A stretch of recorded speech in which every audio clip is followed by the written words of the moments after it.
Selanjutnya adalah ukuran letak atau disebut juga dengan fraktil. Di sini dikenalkan ada 3 ukuran, yaitu kuartil, desil, dan persentil. Kalau kuartil intinya kelompok data itu pertama, kalau untuk ukuran letak ya, ukuran letak mau itu kuartil, desil, atau persentil, itu data harus sudah diurutkan.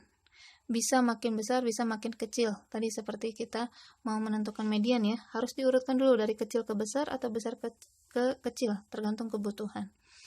Nah, kemudian kalau kuartil, itu setelah diurutkan, kita bagi 4 bagian yang sama besar. Ya, kemudian, nah batas-batas bagiannya itulah yang menjadi istilah kuartil. Jadi kuartil pertama itu berarti dari dinotasikan dengan Q1, kemudian disebut juga dengan kuartil bawah, kemudian Q2 disebut juga dengan kuartil tengah. Nantinya kuartil tengah ini atau Q2 bisa serupa dengan median ya. Maknanya bisa sama dengan median. Kemudian kuartil ketiga itu dinotasikan dengan Q3 atau disebut juga dengan kuartil atas. Q1 itu bisa kita maknakan menjadi 25% data di bawah Q1. Atau bisa juga 75% data di atas Q1. Seperti itu ya. Kemudian ini rumusnya. Untuk data tidak berkelompok atau data acak, data tunggal, itu menggunakan rumus ini. Sedangkan untuk data berkelompok, kita menggunakan rumus yang ini. Nanti akan kita aplikasikan ke data yang kita punya. Ini ya. Kemudian, ini perhitungannya. Kemudian kita masuk ke desil. Desil ini adalah sama saja ya. Kelompok datanya sudah harus diurutkan. Mau itu dari kecil ke besar atau besar ke kecil. Kalau tadi kuartil dibagi 4 bagian sama besar, kalau desil itu dibagi 10 bagian sama besar. Ya, rumusnya mirip, bedanya hanya di sini, ya. Kalau yang kuartil dibagi 4, kalau yang desil dibagi 10. Ya, jadi kita nanti akan punya D1 sampai D9, ya. Punya D1 sampai D9. Kan kita punya 10 ya, jadi batasnya ada 9. Kalau tadi kuartil kita punya 4 bagian, sehingga kuartil hanya punya 3, Q1, Q2, dan Q3. Ini contoh perhitungannya.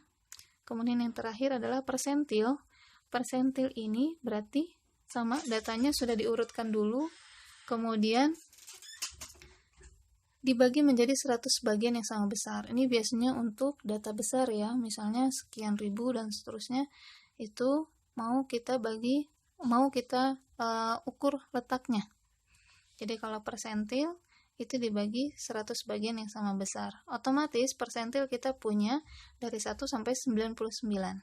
Rumusnya mirip, sama ya. Sama dengan yang desil dan kuartil, bedanya hanya di pembaginya ini, di penyebutnya ini. Yang ini dibagi 100 berarti ya. Ini dibagi 100. Itu untuk ukuran letak ya. Nanti akan dijelaskan di contoh ya. Tapi kalau untuk persentil saya pikir tidak ya, karena datanya harus banyak. Yang jelas harus lebih dari 100 atau minimal 200. Selanjutnya adalah ukuran penyebaran. Ada beberapa di sini, tapi hanya dikenalkan 3 ya. Di sini ada 4 jenis. Ada jangkauan atau range, ada simpangan rata-rata atau mean deviation, kemudian ada variance atau variansi, ada standar deviasi atau standard deviation. Standar deviasi ini dikenal juga dengan simpangan baku. Yang pertama, jangkauan. Jangkauan ini menyatakan selisih nilai maksimum dan nilai minimum. Ini sudah kita hitung ketika kita mengerjakan tabel distribusi frekuensi. Ya, tahap pertama adalah menghitung range atau jangkauan. Ya, rumusnya mudah ya. Kemudian kita lanjutkan ke yang variansi. Variansi ini, variance atau nantinya dia menunjukkan variasi, seberapa variatif data yang kita punya. Jadi rumusnya ini secara makna ini ya, rata-rata kuadrat selisih dari semua nilai data terhadap nilai rata-rata hitung. Ya, intinya dia menunjukkan penyebaran, seberapa variatif, seberapa bervariasi data yang kita punya, atau seberapa tersebar data yang kita punya. Untuk data yang tidak berkelompok itu menggunakan rumus yang ini.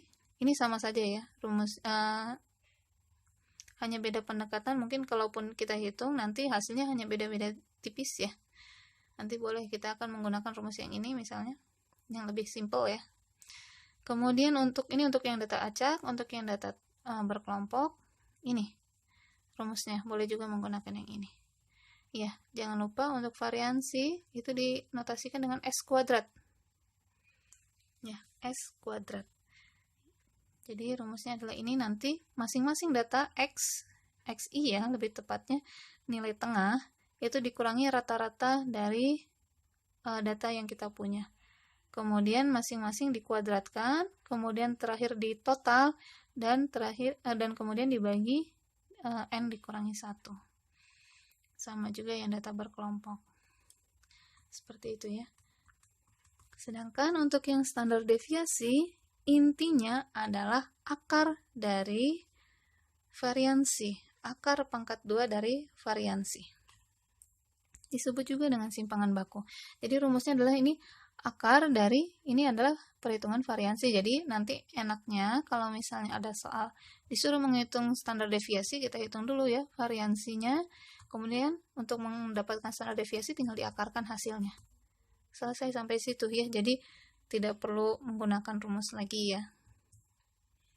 Kemudian ini ada contohnya dari data yang kita punya, nanti akan kita hitung sendiri.